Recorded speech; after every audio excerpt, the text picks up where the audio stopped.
जाति दलित में हम लोग आते हैं। हमारे यहाँ को लोग जिस घर में हम चले जाते हैं लोग पानी छिड़कते नहीं है, गंगा जल छिड़कते हैं कि हमारे घर में आ गया, हमारा घर पवित्र हो गया, अपवित्र हो गया।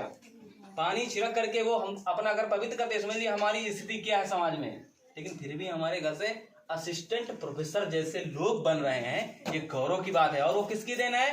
बाबा साहब की देन है। अगर संविधान देश में लागू ना हुआ होता तो हम लोग अपने किस स्थिति में होते? जानवरों को तो जो भैंसें होती हैं उनके घर की या गाय होती हैं तो धुल के गाय लगा करके दूध तो पी लेते हैं, लेकिन हमारा छुआ वो लोग पानी तक नहीं पी सकते। हमारी स्थिति जानवरों से बदतर थी। तो इसलिए बाबा साहब का एक ही मिशन है। उन्होंने कहा था कि शिक्षित बनो। शिक्षित सर लोग बन गए। अब सर लोगों का मिशन यही है कि हम समाज में बच्चों को अपने शिक्षित करेंगे। हम लोग शिक्षित बन गए। अब हमारा कर्तव्य यही है कि हम समाज को शिक्षित करने का काम शुरू कर दें। एक प्रोफेसर आपके यहाँ पैदा हो गया है, आप इस प्रोफेसर आपकी लोगों की मदद करेगा ताकि यहाँ पर कई और प्रोफेसर बनना शुरू हो जाए। आप नहीं समझ रहे हो? एक कर्तव्य है। हम शिक्षित बन गए, अब हमारा कर्तव्य हम शिक्षित करना शुरू कर दें। आप समझ रहे हो ना? तो सभी हलीम नगर के लोगों से मेरा यही निवेदन है कि अपने अपने घर में प्रोफेसर के साथ साथ कोई IAS पैदा हो, कोई पुलिस ऑफिसर पैदा हो, कोई क्या हो, ये सब हमारी नैतिक जिम्मेदारी है।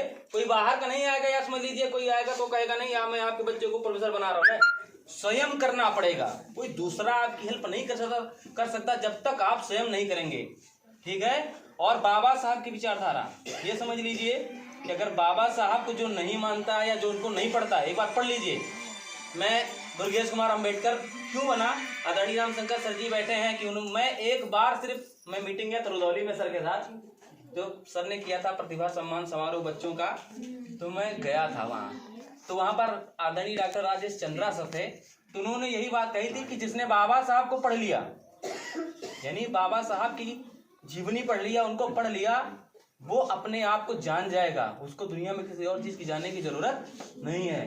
तो बाबा साहब को भी पढ़िए और अपना उद्धार आप स्वयं कर सकते हो। कोई दूसरा उद्धार करने नहीं आएगा।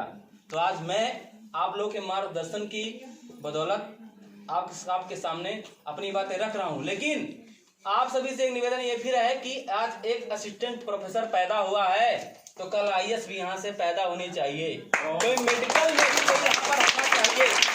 ये हमारी सबकी नैतिक जिम्मेदारी। और फिर मैं कह रहा हूँ कि आपको कल्याण करने के लिए महाशक्ति नहीं बैठी कि जाएगा आपको आशीर्वाद देगा। बहुत लोग कहने वरदान, आपने सुना होगा वरदान दे दिया तो वो राजा बन गए, ये बन गए। ये सब कुछ नहीं है। आपको मेहनत करनी पड़ेगी उस लेवल की, तभी आप बन जाएंगे। और आप स्वयं ही वो हैं जो अपना कल्याण कर सकते, कोई दूसरा नहीं कर सकता। ठीक है? इन्हीं बातों के साथ जय भीम, जय सुदर्शन।